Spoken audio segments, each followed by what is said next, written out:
Atau apa? Masalah besarnya yang prosedural, skill, dan regulasinya harus kita benahi. Oh. Di luar negeri aja misalnya sekarang itu, kalau udah di luar negeri itu full kewenangannya Kemenlu. Oke.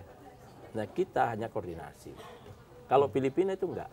Filipina itu punya perwakilan Kementerian Migran Labor di sana yang ngurusi full, dia hanya lapor ke Hanya report aja report gitu aja, ya. Dan itu berkoordinasi. untuk konteks Indonesia itu tidak mungkin dilakukan saat ini.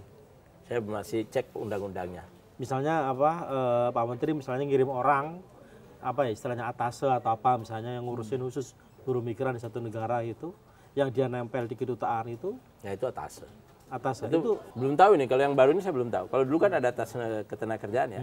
Ya, karena kan bayangan itu kan kemarin itu dari sekian menteri yang sempat kita undang itu kan salah satu yang mereka dapatkan dari retret di Hambalang, di Magelang, kan mereka bilang itu tidak hanya sekedar latihan-latihan berbaris misalnya, tapi ada soliditas misalnya, ketemu chemistry gitu. Artinya kan komunikasi dan koordinasi antar kementerian tidak lagi jadi persoalan, Ya, tidak ada lagi ekosektoral seperti itu.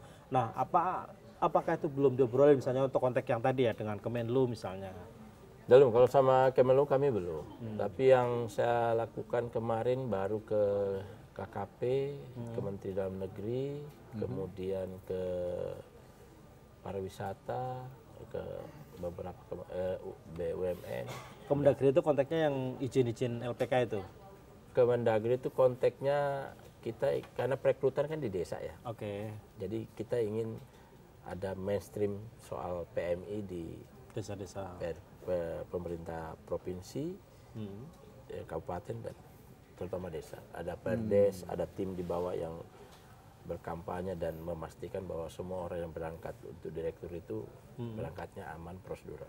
Dan mereka tahu ya, mereka ngerti semacam apa edukasi seperti itu ya. Kan orang harus berangkat itu harus ada izin orang tua, suami, wali, kakak atau adik, dan izin ini harus mendapatkan rekomendasi dari kepala desa. Itu harus itu, undang-undang, aturan itu.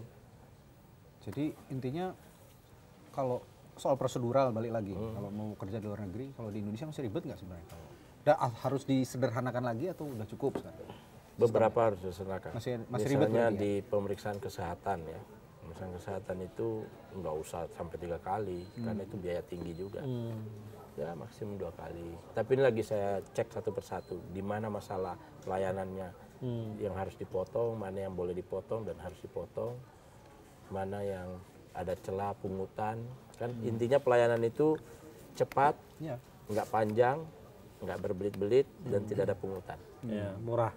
Murah. Kalau dari analisa Mas Karting ya, selama beberapa bulan jadi Menteri Perlindungan PMI ini, dari sekian banyak persoalan itu, mana menurut Mas Karting yang jadi prioritas dan mana yang itu jadi jadi persoalan utama lah. Kenapa misalnya kasus yang sama terus berulang seperti itu? Karena prosedural sama skillnya nggak ada. Skill bahasa, ya, 3 itu masalah. Balik lagi ke situ. Ya kalau berarti kan kalau udah mapping seperti itu kan udah ketahuan kan, berarti yang satu dilakukan. Itu by data loh saya itu. Saya pelajari datanya. Misalnya harus mulai mengatur kerjasama dengan pemerintah daerah, misalnya soal menggeser perizinan atau setidaknya diajak kerjasama mungkin dalam pemberian perizinan misalnya, atau kurikulum misalnya. Terus yang kedua misalnya Kemlu, misalnya mungkin nggak misalnya ke depan kementeriannya Mas Karting naruh orang nih di wilayah-wilayah di kedutaan-kedutaan yang memang PMI-nya banyak di sana. Karena seringkali yang saya lihat Kemlu itu terlibat ketika misalnya udah jadi damage gitu loh Mas. Udah jadi kasus pidana, udah di penjara baru masuk seperti itu. Dan base-nya kan mereka bukan nanganin itu sebenarnya kan. Yang lebih tahu kan sebenarnya kan teman-teman di PMI. Tapi yang terjadi kenapa kok yang memang muncul gini, lagi-lagi teman-teman Kemenlu, karena kewenangannya di sana. Jadi Kemenlu ini kasihan juga. Satu, kayak atase dari saya misalnya, itu yang bayar operasionalnya mereka. Satu ya. Yang kedua, tenaga mereka di sana terbatas. Yang ketiga mungkin ilmu soal ke-PMI-an juga terbatas. Pasti terbatas karena tenaga terbatas. Jadi menurut saya memang harus ada perbaikan regulasi. Iya, karena gini Mas Gading, saya tadi Mas Gading sempat sampaikan bahwa PMI ini kan penyumbang devisa terbesar kedua setelah migas gitu loh. Tapi perlindungannya masih dipertanyakan oleh banyak kalangan seperti itu kan. Jadi ya jangan-jangan ya mereka PMI kita itu tidak hanya dieksploitasi di luar negeri gitu loh. Jangan-jangan mereka juga dieksploitasi oleh negaranya sendiri gitu loh. Seperti itu ketika misalnya proteksinya tidak maksimal seperti itu.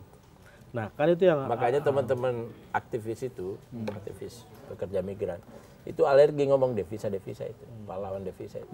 ya, ya. Nah, Karena memang masalah perlindungan belum selesai secara ideal, belum tercover semua. Nah kalau di eranya Mas Kardi nih, kita bicara ke depan lah sekarang. Kalau ada pekerja migran ilegal misalnya bermasalah di luar negeri, kalau kemarin kan ya kita sudah tahu lah bagaimana penanganannya. Sekarang yang bijak gimana, merangkul atau? Jadi gini, kalau ada, jadi kewajiban kami harus mengadvokasi, melindungi. Jadi gini, misalnya kemarin ada kasus di mana ada kapal Korea tenggelam. Kita punya di situ pekerja 11 orang, 9 selamat, 2 orang nggak selamat. Itu mau tidak mau kami yang urus. Kami yang menghubungi kepolisian di sana, tim SAR di sana, kami menghubungi perusahaan pengirim, kami juga ngasih tahu keluarga, dan mereka keluar itu bukan dari kami, dari Hubla. Hubla mengeluarkan surat izin sendiri khusus kapal niaga, kerja di kapal niaga. Kemarin saya ke Kepri contoh, ada ibu-ibu sakit stroke, dikirim dari Singapura sampai sini, ya biayanya kita yang ngurus, padahal dia unprocedural. Biayanya kami yang urus, mulai dari rumah sakit di Batam sampai tadi dikirim sudah ke rumahnya di Malang. Itu semua kita biayai. Jadi unprocedural pun kita biayai. Begitu pula yang masalahnya kadang-kadang kalau banyak kasus keuangan Kemenlu nggak ada di luar negeri. Nah itu yang harus kita pusing itu nyariin ongkos. Ya, balik ke regulasi lagi ya kalau gitu. Termasuk urusan hukum. Ditata lagi regulasinya. Jadi memang Kemenlu sendiri pasti nggak kuat.